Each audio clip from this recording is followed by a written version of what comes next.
Good evening. So, welcome to the Scottish Family Party live stream. Richard's away this week, so I'm holding the fort, and with me I've got David Richardson, and don't know Did what you the say dot's doctor? about. Doctor David. David, is it domain name or? No, no, I don't think so. No, no, Okay, no, just David's fine. I'm not much of a doctor. Oh yeah. boy. And so a lot of the big news this week has been around relationships. And so, what kind of busts up have you seen recently, Dave? Wow, bust ups. Good. They have been a week of bust ups. Of course, we've got the bromance across the pond that seems to have gone south rather between Trumpy boy and Elon Musk. So that's kind of bit the dust. Although I did hear Musk has deleted a few of his kind of nastier comments on X, and perhaps he's realizing he's ruining things. But then, of course, we had the old burqa ban question that caused Mr. Yusuf to do a bit of a nosedive, and out of reform he went, but only for the swing doors to propel him back in after 2 days. And so, relationships have been under a bit of strain, haven't they? In the world of politics, haven't they? Goodness me. And similarly, I think when the Conservatives were in power, we had incidents with Boris Johnson, and there were stories of laptops being thrown against the wall and big Mr. Cummings shouting things going on. Yes, And then not long after that, it seemed like a lot of policy seemed to be coming from Carrie Fisher and things like that. Certain people were out, certain people were in. And so we see in politics, there's policies, but there's also relationship. Like, can those people in the core leadership team hold it together in the stresses and strains of government? For the Scottish Family Party, is not something we've had to face quite yet. No. But as a party, our focus is family, and family is high altitude training for relationships. Basically, that you can throw people out of the party, you can fire people from a job, but family, blood is thicker than water, and so in family, often you're forced to sort of go through things which are painful, and to kind of live with your mistakes and live together, through these kind of difficulties. And we've got, I think, potentially a bit of an expert on family here today. David Richardson is going to be our agony uncle. Would you like to tell us a little bit about your family? How many children do you have? Wow. Yeah, so it all started off actually this month, on the 1st of this month, 1st of June. I was 35 years ago. I became a father for the first time. And then it didn't end there. We had another son a year later, a year and a bit later, then a daughter, and then another daughter. Wow. And then another daughter, and then a son. So at that point, it was 3 each, in the competitive stakes. Yeah. And then there was a wee girl popped out in 2002 called Beth, and she made it 4-3. So we had 7 children. Wow. And we thought having a big family that might put them off having a big family or having kids. But it does seem to have encouraged the idea, Yeah. So how many grandkids do you have? Wow. So we're up to 15 under the age of 7. 15 under the age of 7. So it's a bit of a clan, and you're not repopulating the way that Elon Musk is repopulating the Earth. You're doing this with your own wife. Yes, my own wife. One woman. one woman. One woman, man. Yes, she's the only one who's made the contribution, and of course, incredibly, 15 under 7. We have 2 more in the oven in the womb. Yeah. So and one of my one of my daughters who is pregnant, a daughter-in-law and a daughter who is pregnant. She's convinced they're twins because she's saying she's had twins before, and this is almost an identical. Feeling. So watch this space, and then of course, Yeah. what do you do when you've got 15 with two on the way, and 7 children? What do? You have 3 foster children as well, don't you? So yeah, yes, yeah. And then what does your wife do with all that? What does she do with 7 children? 15 born, 2 unborn, and 3 foster children. She starts a nursery, So yeah, Yeah. of course. So I'm going we to love kids. add another family man to the stage, and perhaps both of us will have some questions about how to manage our families. And in welcome, Gareth Gareth. Kirk. Gareth Kirk. How many children do you have? 2. Oh, Two. yeah, me. Yeah, you just 2. Yeah. Yeah. And that's a boy and a girl, is that right? A boy and a girl. However, I do admire the 7. So like the 7 Yeah. that was my ideal. I didn't want any until I realized how amazing they are, and then I wanted 7, and my wife said no, she only wanted 2. Yeah. And the There's reason why I said Carry on, sorry? sorry. The reason why I said 7 is because that makes 4 aside, so I get to play as well, and she can be the ref. Yeah. So it's Good point. so that was my idea. So There is a truth that once you get to 5, it is just another, as someone described it, another totty in the pot. yeah, Once you get that to was gonna 5. that was gonna be my question. So did you find so in your household you would have massive age differences? Did the older children help out with the younger ones and really enjoy that? Yeah, so the 7 are over 12 years. So 12, and then the final one. So 1990 and 2002. I hope I'm not. I hope he's not listening. So I don't want to embarrass him. But my oldest son Joshua is extremely good with wee ones and with changing them and looking up, because he done his apprenticeship, well and truly, before he was even a teenager. He was pretty handy, to say the least, and he's just his wife is just expecting their 4th, so yes, we're very blessed, very blessed. And something that I've seen, like I've met your son Johnny, and yes. we interviewed him for the Scottish Family Party party election broadcast, and that was very last minute. It was sort of like, oh, we'd like to get somebody younger, who's sort of getting married, has family values on. Would you be willing to do it? He says, I just happened to be coming out to Edinburgh to, my wife is measuring up for a wedding dress, and we'll come out and we'll chat to you.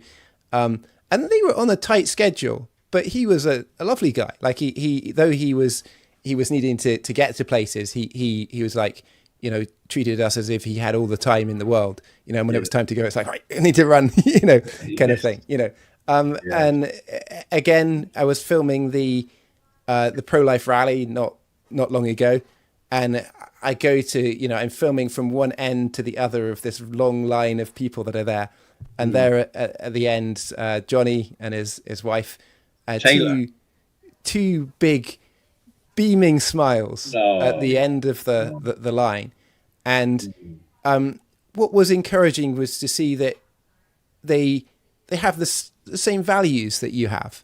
And it's not like they're being forced to turn up to these things, oh, not another pro-life rally, Dad. Yeah. But when they've left the home, they've taken on something of, the way that you've brought them up. Yes. Sometimes I'm struggling a little bit with rebellion and things like that in my household. Any tips there? How do you bring up your kids? What are your tips and strategies there? Yeah, really good question. You have to keep the door open. Every one of them goes through difficult times, crises, mini crises in their lives, and always listen and try to keep the door always open so that they can come back to you and speak to you about anything. Two of my 7 children, don't follow my faith, my faith in Christ. Very far from my faith in Christ and the Bible and Christian things. Very far. However, not just the other day. One of my daughters, there's 2 daughters who far from God. Just the other day, Jordana really complimented my wife and said how grateful she was for her Christian upbringing. Not because she's become a Christian, but because there are common grace aspects to that upbringing that she can see the impact of that has actually given her a wonderful head start in life. She can see a lot of her friends with tremendous anxiety and worry and concern and very thin-skinned and she that was something that hit me about Johnny, was that he seems to me to be very other focused, that when you chat to him, he's giving you his full attention, and he's got like a what can I do to serve kind of attitude, which is and often I'll speak to people who they're kind of wrapped up in their own issues a bit and things like that, and so it was like, here's a young man with some some good potential and things like that, wonderful potential. Only young as like you say as well. 2001, so what does that make him? I can't keep tabs of all their ages, you see. It's only 24 on the 19th of June. So that's this month, isn't it? Johnny is 19th of June. Which famous 19th century Baptist pastor was born on the 19th of June? Phil or Gareth? No idea. Come on, the most famous London Baptist. Is it Spurgeon or is it? It is. Well done. Well done. Well done, Phil. We've got a question here. What percentage did the SFP get at the recent by-election? And we were at 0.8% in the recent by-election, and so we've got the battle between Reform and Labour and SNP, and that's squeezed us out quite. Often we get around 1% in by-elections. We're a bit down on the by-election, the recent by-election in the same location, and really a lot of that's to do with Reform's surge. So previously we were kind of beating Reform. Now that Farage has come back to Reform, that there's that massive kind of boost that they've had. What I was super encouraged by in the by-election was actually that the quality of Andy Brady standing. It was just great to see that, like, through and through he's standing on the things that we're standing for as a party, and that makes me think that our time will come. I'm a Christian. One of the things I believe is that when the storm passes, the righteous are left standing. And we've seen storms hit Reform this week. We've seen storms hit Trump. At some point, we'll see storms, I expect, hitting the Labour Party. Will they be able to hold everything together? We've seen storms hit the SNP and things like that as well. And so basically, if the values aren't there, if the relationships aren't there, then it's so easy for there to be a split and the whole thing to sort of crumble down. And the important thing for us as a party is that do we stand for what's right? Do we stand for what's true? Do we work through our own sort of issues as well? And I think if we do that, if we're standing on the solid ground, as it were, then at some point there's going to be a shaking and some other things are going to come tumbling down, and perhaps we'll be the ones left standing if we can live out basically what we're trying to live out, if we can be a good representative of what we have, and so and today really we want to focus on that thing of family. So often as a party, and this happens in democracy. That it's basically a popularity contest, and there's two ways you can go about that popularity. One is to try and reduce the popularity of your opponents, and bring them down a peg or two. And a lot of the time, that's what we're talking about. Some of the mistakes that our opponents have made, and highlighting that and highlighting where we're different to that.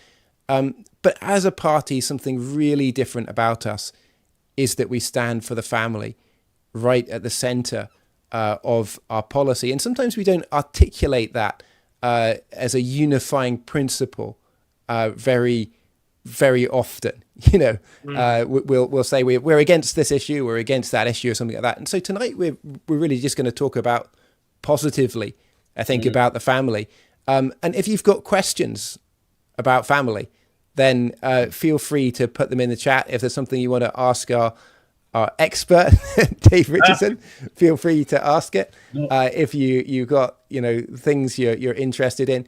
And really, one of the things we've opposed as the Scottish Family Party is the RSHP, which is taught in schools. This is the relationships, sexual health, and parenting teaching, which goes on in school. We're not against those topics being taught on in schools. We're against what's being taught in those topics in schools. And so we thought tonight it would be good to talk from a family perspective on those subjects. Yeah. Can I ask, I got two questions. One was an interesting question. We were asking a question around marriage. And then two, I want to highlight one of my biggest bugbears with our RSHP things and get your perspective as well. The thing on marriage, the question I had was, if somebody, you can get a civil wedding or a humanist wedding in terms of, and it's just two people committing to make a promise together. Is that the same, or is it the same? Is there statistics? I don't know if you guys know the statistics, but would you say is that the same level of commitment between people when there is no third party, in terms of, like, from a Christian perspective, we believe that the promise is made to God that you're going to love one another and that you're going to, 100% commit to each other, one man, one woman, is there anything to signify the difference between that marriage where there is that commitment? That third person commitment, like maybe I'm thinking in even other cultures, in Indian culture, when it's an arranged marriage, it's the parents involved. They're the ones who arrange the marriage. So there's that external third party perspective. From a Christian perspective, it's God. I just wondered if there's the kind of, like, as long as love should last idea, and that doesn't work because it's around you meeting my needs, and there's that barrier, or would you say any marriage, any commitment is has the same value and is helpful? I think what I'd say in terms of, like, India particularly, I think they have strong marriages there. That people would tend to think of, historically the UK as being a Christian country, and America in God we trust kind of things. But actually they've abandoned many of the values of that the Bible speaks about. For instance, God says, "I hate divorce," and those kind of things. India is a Hindu culture. There's Muslims there. There's Christians there as well.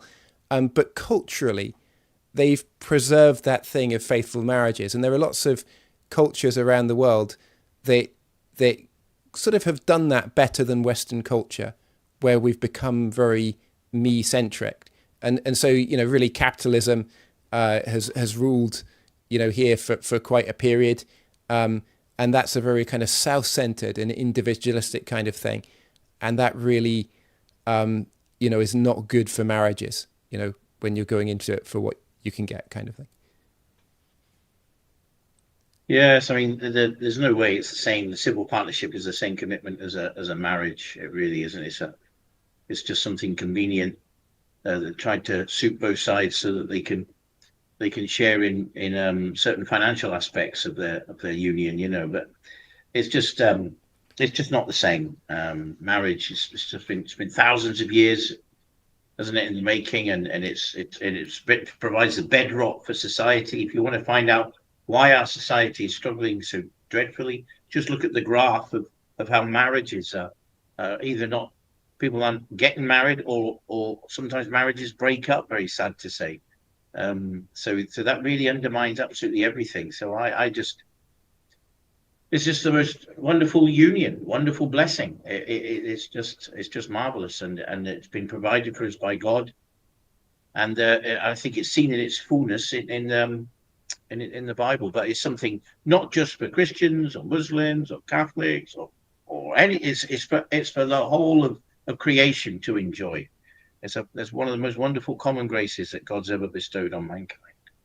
And the neglect of it is to our detriment, and that's for everyone to see. You can see it everywhere.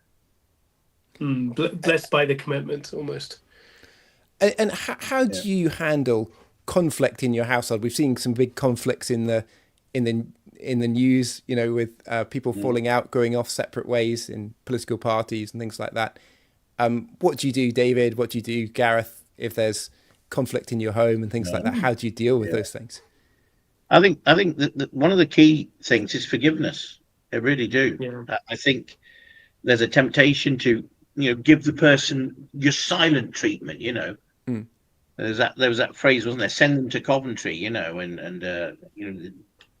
cold shoulder, and that will just deepen the crisis. You've got to be forgiving, and you've got to learn to forgive as soon as you possibly can as well. Because a root of bitterness can get inside you, and that can twist you all up. That can cause actual physical illness, and that can be the start of the slippery slope that leads to not being able to resolve these things. So don't go to, how does the Bible put it? Don't go to bed. Don't let your anger remain. After you go to bed. Wait. Get these things resolved as soon as possible. And forgiveness is always a wonderful remedy, and it's for both sides, both parties. Yes, that's my Gareth. You give us some wisdom.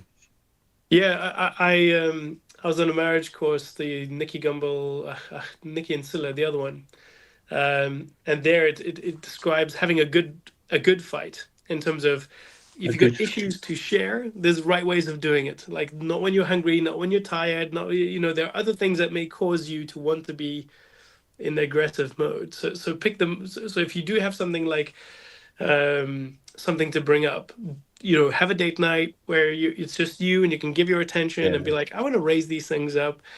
So I think there's that, like make sure you have time to raise issues, and that you don't keep them quiet, bottle them up, as you say, and then all of a sudden when it's time, when one thing triggers, then but you never, and it ends up being like, it's ammunition. So raise things up and then forget about them. Forgive and forget. So don't let it become this root that splits the massive rock. If your rock is your marriage, this root of unforgiveness.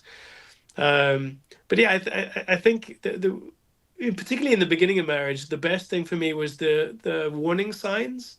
Like, if you use the words "you never," "you always," then it's like a flag. And we had a rule to say, if somebody says "you never" or "you always," you've lost the argument. It doesn't matter what you're talking about, you've lost it. Okay. Like that, it's over. Because that the heart of it is no longer about trying to come to a conclusion. It's, you're just now firing ammunition at somebody. So we put some rules of engagement in, and I think that really helped in the beginning when we're trying to find the middle lane. But now I would say we still find ourselves with conflicts in terms of, I think the conflict comes in with uncertainty, like how to handle when stressful things, like what to do with children, or we now have a dog, and if the dog's sick, and what do we do? Dogs are another dimension, isn't it? It's just like do we how do you discipline the dog? It's a new one. How do you discipline the dog? Yeah, any advice there? You're the expert here now. You come on. How do you discipline the dog? He's calmed down a little bit now. He's 3. Finally, like, I can take him out in the meadows, and he'll come back now. He was just hyper for like the first 2 years of his life, a golden retriever. Yeah. And probably there were things we could have done to discipline him a lot earlier on better. Unbelievable that he's the same breed that you could have for a guide dog. He'd just crash any store or like bus or whatever he went into, you know, and jump on everyone, especially if they're an old lady, or especially if they're carrying a baby or something like that. You know, that's his favorite thing to jump up. I thought it was you meant to take him for a walk, but it was him taking you. Yeah. It was a. And also he's really jealous. Like if I kiss my wife, he Really? He wants to be a part of every hug, every, you know, emotionally really, really needy. So were you not ever tempted, Dave, just to have a couple of dogs and not have any kids? Wow. No, I'm not an animal lover at all. Yeah. No, we did have some goldfish, but that was it. I don't know how they survived the whole time. They were with us. They did. They lasted 10, 15 years. It was incredible amount of time. Wow. Maybe it was the chaos. I mean, when we had 7 children, this is where I listened to some folks going on about. Can I ask a question here? How do you afford to have 7 children? Are you like one of those pastors that has a jet and has a? Yeah. Yeah, that's me. No, I'm not. No. We were in a 3-bedroomed terraced council house that's where we had our 7 children. Yes. Wow. We converted the loft, and it wasn't much of a loft. We couldn't stand up in it. It was just for the wee ones because they could stand up in it. Yeah. We just had to make use of every square inch, you know. So.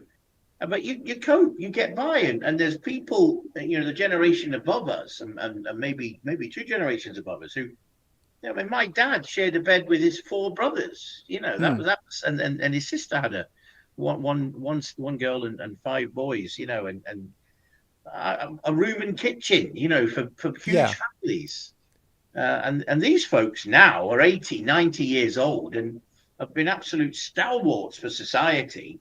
So it didn't do, it wasn't ideal, but it didn't do them an awful lot of harm either. Yeah. And they can tell you of war years, you know, and all sorts of things that we can't even imagine because we're so silver spoon fed, you know. Goodness me. So this is the UN is now starting to talk our language a little bit. I just had, you know what? I've got that article here on my phone. Yeah. Unbelievable. Because I was just about to, you know, I asked, because I read this morning. You carry on, Phil. This is an extraordinary. And so, you know, normally what we're expecting to hear from the UN is that, you know, the world is overpopulated. We need to maybe decrease the population, bring down our carbon footprint before the world kind of melts in fire and the ice caps, you know, flood the world and these kind of things. And this article is from the UN saying actually there's real problems, you know, with the population decline globally, and so many people having less children than they would have wanted to have. And interesting comments in the article, like there's a lot of it is interviewing people in third world countries, or developing countries, and they're saying things like, you know, that being a parent now is about getting your child to swimming classes, getting them to all these different places, and the sheer cost of all the activities means that they can have 1, maybe 2 children, and just the expense of you know, what people would consider a nice life and things like that today is a major factor in having less children. So this is convenience, isn't it? This isn't to do with, you know, there's a low sperm count, so that's why children aren't being born. This is the choice that people are making because they feel they can't afford children, and this is very exhaustive. This is 14,000 people involved in this in let me just get the correct number here. 14 different countries, 14,000. So this is a real slice of life across the globe. Let me tell you a story, right? I was in Israel in Hmm. 1999, and I was going around this Arab market in Jerusalem, or just outside Jerusalem. And the Arabs love to flog you everything. It's the barras on steroids, and Hmm. then and they were trying to sell me this magnificent wooden sculpture of the Last Supper. It was magnificent. They were determined to sell it. I said, even if I could afford that, I'm going to get that back in my case, through, back to London and Glasgow. And I says, in any way, I can't afford that. I'm a poor man. I have 4 children. My wife is pregnant with the fifth. I have 4 children. And this Arab chap grabbed me by the shoulders. You have 4 children? Yeah. You're not a poor man. He's shaking me. Yeah. You're a rich man. Hmm. I thought, that's me, there's a different culture, different way of looking at things here. Yes. And he's right. He's right. Mhm. We measure wealth by status symbols, by houses, by cars, by wallets and credit cards and all that. They in that culture can teach us a few things. They measure their wealth by your offspring, Yeah. your children, and that's a sign of wealth. And boy, have we lost that perspective, haven't we? Yeah. I've been learning to drive. I'm a late learner, and through doing that, I've had different driving instructors. But their story is pretty much the same. There's three different instructors because they keep like I was trying to do manual, but I was struggling with that, so I changed to automatic. The guy who I got for the automatic, he said, "Oh, once you do automatic, you'll never go back. I'll never go back to doing manual." But then after like 10 lessons or so, he cancelled all my lessons. I said, "Why have you cancelled all my lessons?" He said, "Oh, I'm now going to be a manual instructor." I don't know why he went back to doing that. But each of them were from Pakistan, and each of them had been taxi drivers, and each of them had then gone on to do driving instructing. And that would be the first question they ask, how many children do you have? And I'd say, like, I've got 1 child, and they'd be like very disappointed at that, why only 1 child? Why in terms of they love having children, they love having kids, and it seems like it's a joy for them to have children, and the jobs that they're working, a kind of taxi driver and driving instructor, and a decent salary doing that, but it's not banker, lawyer, software engineer, or those kind of things, but able to bring up 4 children on those salaries through different choices that they're making, and also being self-employed as well. That responsibility of managing your own business rather than being an employee. Like the AA thing is just a booking service. I was doing it through AA, but so he was saying, I like doing this because I'm sort of my own boss. I can choose when I work, and I've chosen this over taxi driving because it works well for my family. I can be around when my family needs me, and I thought that was good to hear in terms of the sort of family values that they had there, and it's something that we need more of, I think, in the UK. It's an interesting question. Like the perception of raising children is very different now than like when I grew up. We didn't have like swimming and this and that and this and that. We played outside. I lived in a warmer climate, maybe a little bit safer back then, but it wasn't event driven. You'd have the sports, like you would go to hockey or tennis. You would choose but that was once or twice. That was just initiated through the school. It wasn't these lots of extramural activities. And I wonder, one of the questions that, so the question is, how much does it cost to raise children? I wonder if it could possibly be done differently. For example, you mentioned starting a nursery. We found the nursery fees so difficult. Like, it was so expensive. Yet I think if there was more church community-centered nursery opportunities where that cost wasn't there, we definitely would have. Well, I think that's one of the reasons why there's a bit of a barrier there. I think obviously the ideal, my wife had the ideal of having two, and that was it. But certainly I think there is the financial concern. You know, people thinking, "Wow, can we really afford another child?" So with Yes. friends of ours who had four children, the mum chose not to work anymore because if she had to go to work, she'd have to put all four into nursery. That wasn't affordable. So luckily, he was able to still, cover the bills with his salary. But I definitely think there could be more around the government doing more and creating more opportunity to make it easier. The government's going to have to look at this.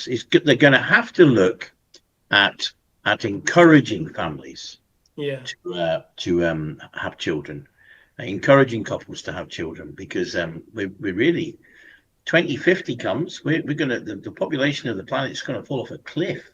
I mean, there's been a study done by the Scottish Family Party. You know, the population winter.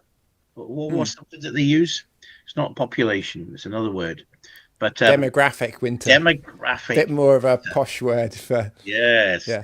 And this is it's going to be fearful, because with much less people to drive the economy, your economy will shrink, and not just by your piddly 0.5%, 1%. It will just contract. Yeah. Massive. Yeah. And I think the thing that you'll see there is, like, if as sort of Western people we're having, the total fertility rate in Scotland is, I think, about 1.29, which means that for every woman they have 1.29 children. And in order to be a replacement, I think it needs to be about 2.1. Half the people are women, half the people are men. And if on average a man and a woman had two children, they'd kind of replace themselves. Where we're at the moment is that each generation is 2/3 of the size of the previous one. So that's like in Scotland. In Scotland. Yeah. And you can imagine, like, something wiping out 1/3 of the UK's population or 1/3 of Scotland's population. If there was a disease that did that, or if there was something else that did that, how big that would be. But every generation, that 1/3 of the people, disappears.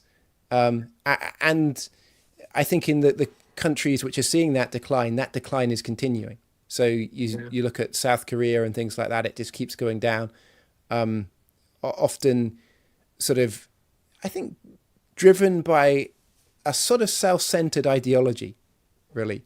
And I feel bad saying that, because I'm doing badly on one child, so I'm halving the population, for the next generation. Well, between the Gareth three of us, is slightly bringing it down, and Dave Richardson is contributing very well to between the three of us, we're in double figures, so we're doing well. We're doing very well. But I really don't think people understand that. I remember, for the national election that we were doing, and the Greens were going on about carbon footprint, need to reduce that, or else. And I said, look, I don't know why you need to reduce that. There's no one going to be left to actually even reap the benefits, because by the time that's effective, you're talking about a 50-year, reduced carbon in the next 50 years. I'm like, in 50 years' time. Like, we got much bigger problems, and I love the fact that Scottish Family Party were the only ones raising this issue. Well, I love the fact I also don't, but it is a significant issue. Just think about your mortgage. You expect someone to buy your house, and you expect for them to pay more than what you did. That is goodbye. Like that's a significant assumption. Yeah, more houses than people, then your prices will have to drop dramatically, won't they? And here's a solution, overnight solution to the population issue. Yes. aborting your babies. Yeah. You go, bang, Boom. Would instant, love that. instant, huge injection of beautiful humanity into our nurseries, into our Yeah. primary schools. Flooding in. Stop Yeah. killing our babies. I, Bring. I'm wondering if you have some wisdom, David, on sexual health as well. Like, is there like one weird trick that could solve sexually transmitted diseases and things like that? Well, it is quite simple, although it's mocked these days. Although I wonder if people are coming around to this more, that we need to save ourselves for marriage, for the right person. Yeah. And until that, right, you date to find your other half, your wife. Yeah, that's the reason you're dating. You're not dating to play around and play the field and sow your oats. You're dating to find that wife, that one, and you're treating it very seriously.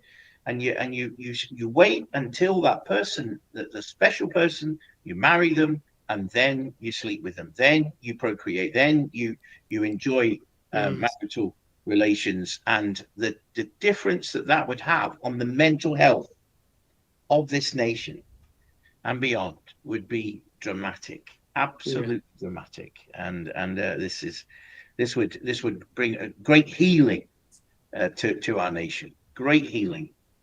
Yeah, I want to pick on that point that the RSHP guidance. If you look at their like sexual diseases, they've got this little table, so STDs, and on there it'll say like gonorrhea curable. It lists them all, and even goes and says for HIV/AIDS, right? It says can have a great life with medication, and I was like, that is the most pitiful warning I've ever Well, heard anyone.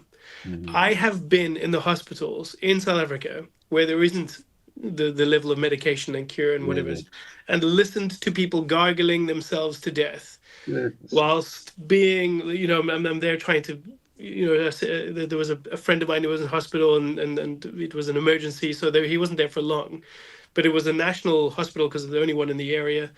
And I was just it was a terrible place, and even the Mm, nurses, they were like, this is a place of death. People come here and die. They don't get better here, and it's because yeah, it's HIV. It was just AIDS affecting their immune systems, and it was a terrifying experience. And I was like, that RSHP is not doing it any justice for highlighting the level of complexity that STDs have, like the increase of gonorrhea, as you hear. I don't know if you read that article, but that's amongst the gay men in particular. But I mean, you don't, it says, oh, can be medicated. I mean, those are those, like all of those are life-changing diseases that really impact you. And I really think coming to David's point, that the only, there's obviously a scripture thing in there as well, which goes and says that you can see the sin within their bodies, but the only protection for that is marriage. yeah. And I can't see any other better way than just resolving that problem by choosing one wife. Yeah. And for parenting, so it's relationships, sexual health, and parenting. How do you think people should kind of learn parenting, David? Any thoughts on that? Where do people learn Well, to parent?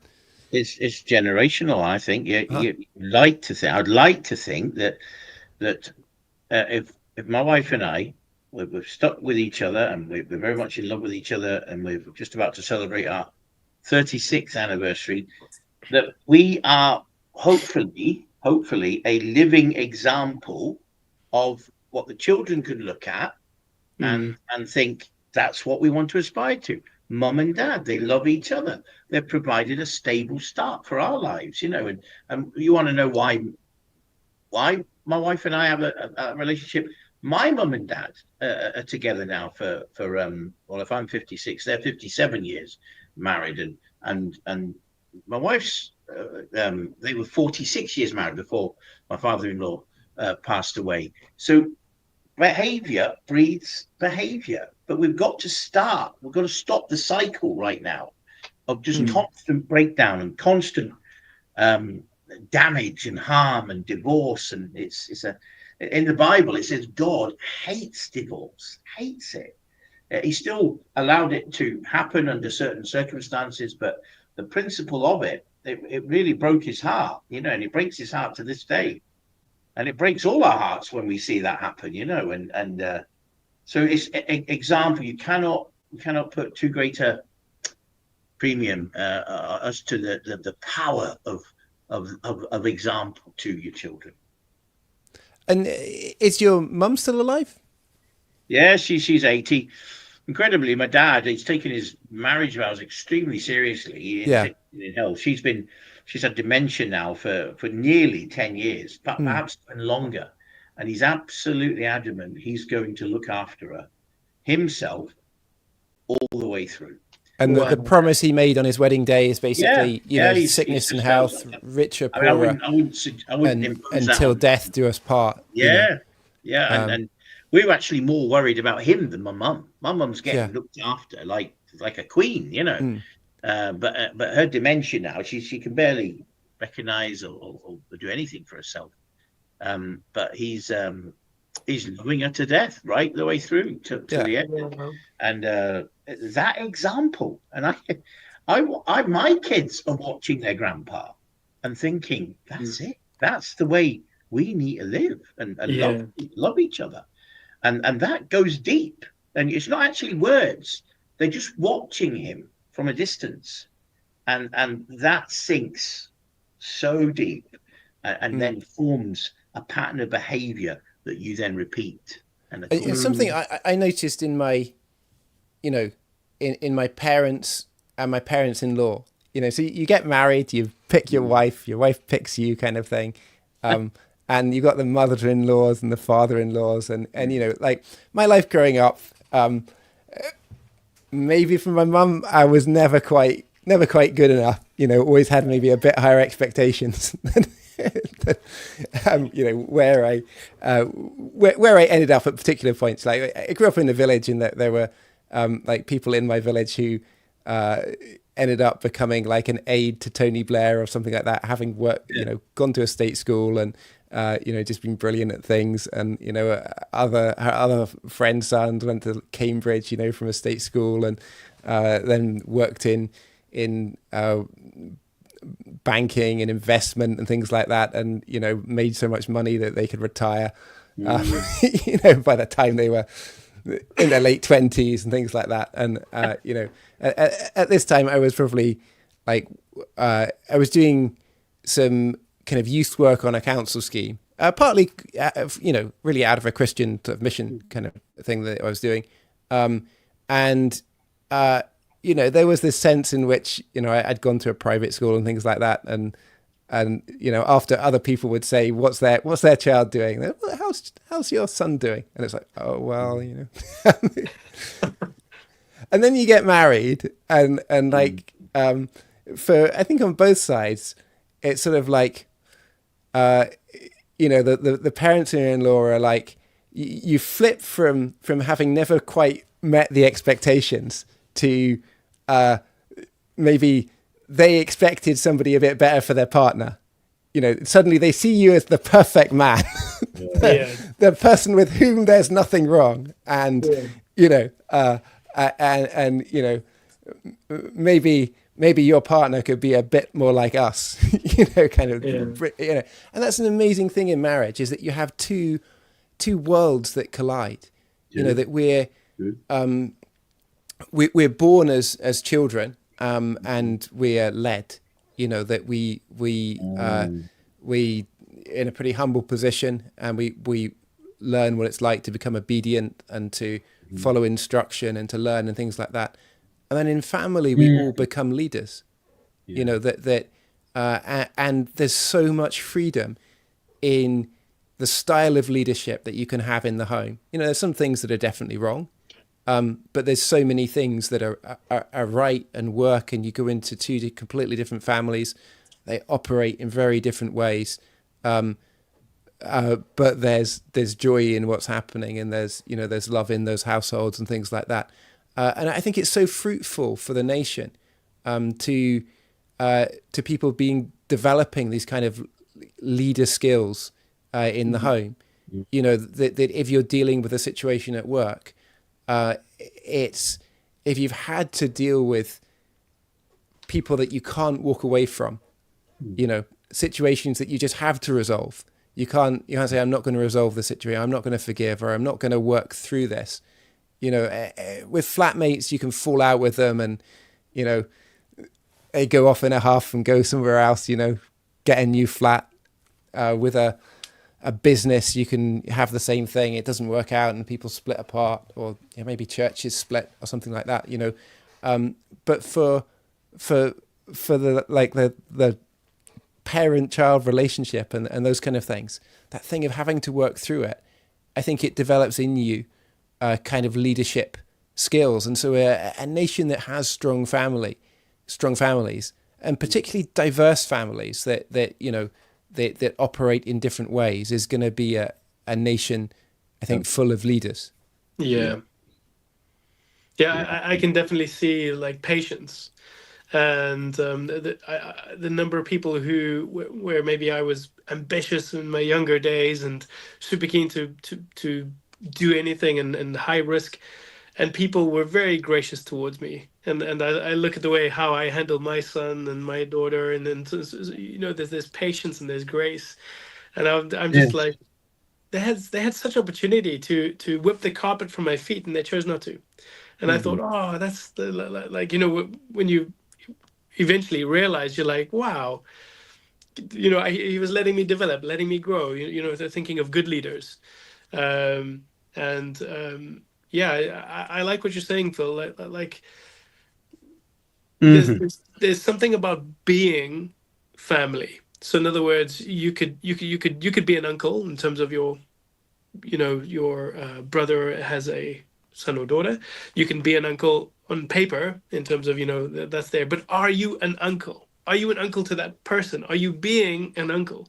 Are you actually asking the question, how are you doing, and are you there for them, and do you are you being family? You can be family, and you can also live it out. And I would encourage the even church family for me is sometimes stronger than the real family, because of the proximity. You see them more, have the ability. My brother's in London now, or near London. And I think it's harder to be family there, but I can be an uncle to church family here. I can still invest and share and be. So family, it's good to have strong real family, but it's also good to have that community of family. And I'd love companies are like my first boss. He took me under his wing as such. You know what I mean? It was more of a friend of the family kind of thing, who got me in, and I remember my first So you had to know where the boundaries are in terms of so that felt like family. Of course, when it came into like interviews and things, that's there's corporate that thing, but I'd love there to be a much more, as a nation and as a community, to have this kind of like, we're together, let's work together, put in those resolve conflicts, put those things in place. But yeah, I definitely feel, as a nation, if we could be more family, it would have a massive benefit. And the game changer in that is having kids. So when you get married, that the focus of on the in-laws is kind of a little bit on your partner and things like that.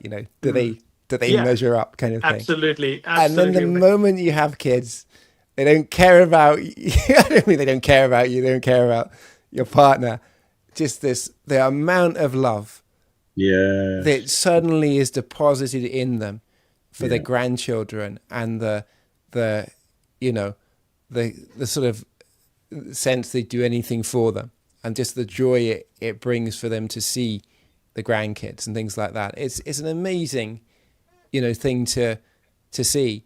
and sort of a sad thing for my family is that my wife's from China and my parents are down south in Cornwall, in Plymouth, and so we didn't have that help of grandparents. At the times where probably my wife needed that to lift some of the pressure off and things like that. And certainly very envious of people that had grandparents around. Or I've got a twin sister, and she got a child, 2 children, one the same age as my daughter, pretty much, and that difference of when it's too much, just being able to dump the child at the grandparents and make pizza and all those kind of things. How do you find that? Like, you've held your grandchild in your hand, many grandchildren in your hands. What's that like, Richard? What's that experience? David Richardson, not Richard Davidson. Yeah, Richard Davidson. I it's the most extraordinary experience. I remember the very first child, Josiah, holding him. I happened to be, they live in Coventry, my son and his family, and I happened to be in Telford doing a bit of business there, so I bombed across off that conference to meet Josiah for the first time. And it is the most extraordinary experience. So different. I'll put you on your guard. Very different to parenthood. Grandparenthood is an extraordinary thing, and it's just another level, and it is. I've been christened Popsy, so I'm Popsy to all these wee ones, and so it's very overwhelming, and although I'm struggling to keep up with all their dates of birth, and because there are so many now, it's strange. Love is an extraordinary thing. You would think you would run out of love because you have all these children, but what you discover is you've got more. Love seems to multiply, not decrease as it's used, and as your children are married off, you must have endless sort of in-laws, if it were, for your kids and families that are now joined to your families. What's that experience like? Yeah, it's just wonderful, and the strange thing about as well with my children having children, these children are now cousins. That relationship is extraordinary. I've got this experience myself with one or two of my cousins where I'm very close to them, but when you've got so many with my grandchildren all being cousins, the dynamic going on there is a lovely thing to watch, lovely thing to see, and the innocence there, and the love that's there, and it's still it's another built-in block of accountability and peace, and joy. So it's a wonderful. We had how are you handling like birthdays and particularly Christmas as well? Like, you must. We can't. You can't buy for them all. What we do is we have a little secret Santa thing. Yeah. I'm not a great fan of Christmas, but for the sake of that piece, we have a little secret. So we all get one adult and one child to buy for, and then we all descend on. Last year it was actually at the nursery that my wife has started, so we all descended there. I mean, we're going on a family holiday next month. How many are going to go? 45 of us. Oh, wow. 45. So this is my sister's family and my family. Yeah. Together, 45. And you're taking over a tower block or something like that, are you? Or we found this house in North Yorkshire that cope with 50. So, wow. 45 of us. My sister's got 7. I've got 7. Her family's slightly younger, so the grandchildren, I think she's got 6 grandchildren, whereas I've got 15. So you can just, and then all the hangers on, and there's a couple of grandparents in there as well, great grandparents. And you can't buy that, can you? That's just we had a little plaque in our 3-bedroom terrace council house. Little plaque. It said this. It said, this house is small, this house is bare, but it's full of love and laughter, and that's all we care. Yeah. And I think it's when we see those interconnections, that when we say that family is the fabric of society, it's where you have the marriages and it joins the families together. And then you got the siblings and that joins other people together. And then they have marriages. And then you've got that unity, within the society where somehow everyone's kind of, connected pretty much by a blood relationship or something like that, But when you only have like one child or two children or something like that, then it's not so much like that. And if you have no children, I can imagine what for my parents it would be like having no grandchildren or something like that, how the sort of emptiness there would be at this stage of life, and it's what many people will be facing, I think. Yeah, that's sad.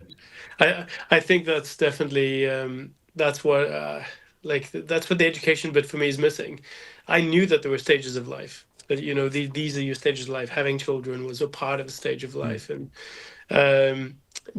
but if I speak to the youth now, and when I say, "Are you going to have children?" It's not even. It's like, I don't know, probably not. No. And I'm like, you don't understand what you are saying. Like I'm assuming it's just, oh, you haven't really thought of it. But even then, I knew as a child, I would, I'd grow up, I would have children. I knew that these were the stages of life.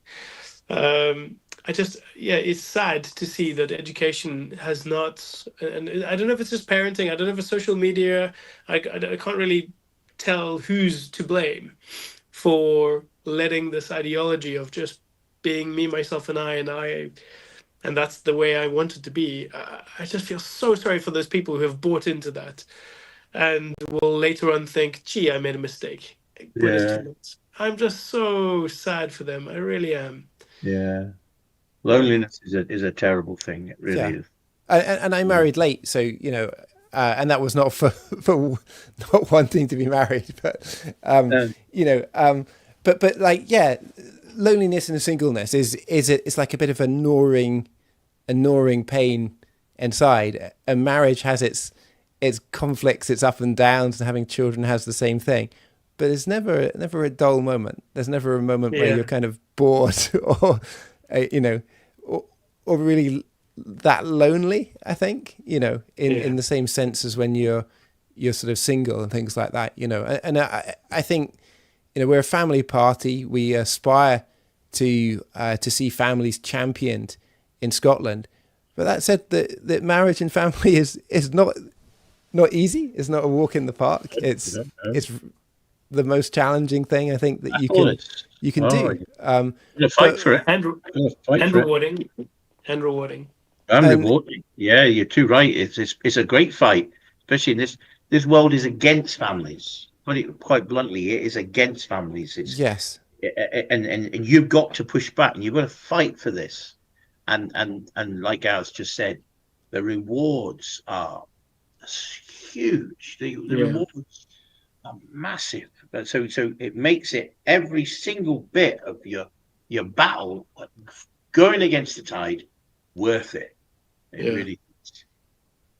And I think in politics we're not seeing many family people, would you say? Perhaps heading up parties and these kind of things, allegedly, Boris has 9 children, I think. I think. So, although the way he's gone about it, you could say is rather. Yeah. So I'm thinking of like Trump. I think there's a sort of a strong family in some sense, but a very broken one in others, in terms of numbers of marriages. But, it seems his kids are very supportive of what he does and things like that. But famous occasion, wasn't there, when Hillary Clinton was asked, you've got to, right at the end of their debate, one of their presidential debates, you've got to say something positive about your opponent here, Donald Trump. I can't remember what Donald said about Hillary, though. He did say something, and it was complimentary. She said, well, I've got to hand it to him. He's got a wonderful family. Yeah. He's got a lovely family. His family are a credit to him. So very begrudgingly, but to be fair, she gushed a bit as well. You know, she did appreciate the fact that that was a great redeeming feature of Donald Trump. You know, his family. So yes. Yeah. Well, it's great to have you guys on tonight to talk about family, which is what we're standing for as a party. It's what we're fighting for as a party, and it's why we're still here. You know, reform, not fighting, really on the platform of family, and you know the leaders of reform not really standing on that issue. There's some token gestures there and things like that. Labour, not at all. Conservatives, nope. You know, SNP, not really either. Championing every other kind of relationship, not standing up for families at all. And that's what we're here standing for, is families. And we believe strong families, that they make the nation strong. And so that's why we champion that cause. Give us a family month. Never mind this Pride month. Give us a family month. I'll second that. Yes. So have a good night, everyone. Thank you. Goodbye to David. Goodbye to Gareth, and have a go at playing the outro. Cool. Thank you.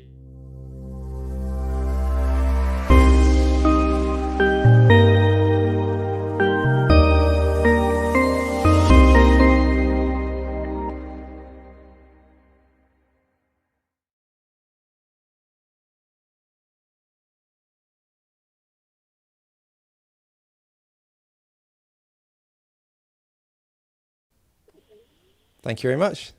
You're so welcome. Yeah. Cool. Pretty low numbers tonight. I think somehow Miss Richard. Yeah. Hopefully he's having a good time. Right, good to talk with you. Yeah, I really enjoyed the TED, guys. Thanks so much. Yeah, it was good. Thank you. Thank you. Good to hear about your stories, David. Thank you. Yes, bless you. Have a good night. Bye. Thanks. Bye.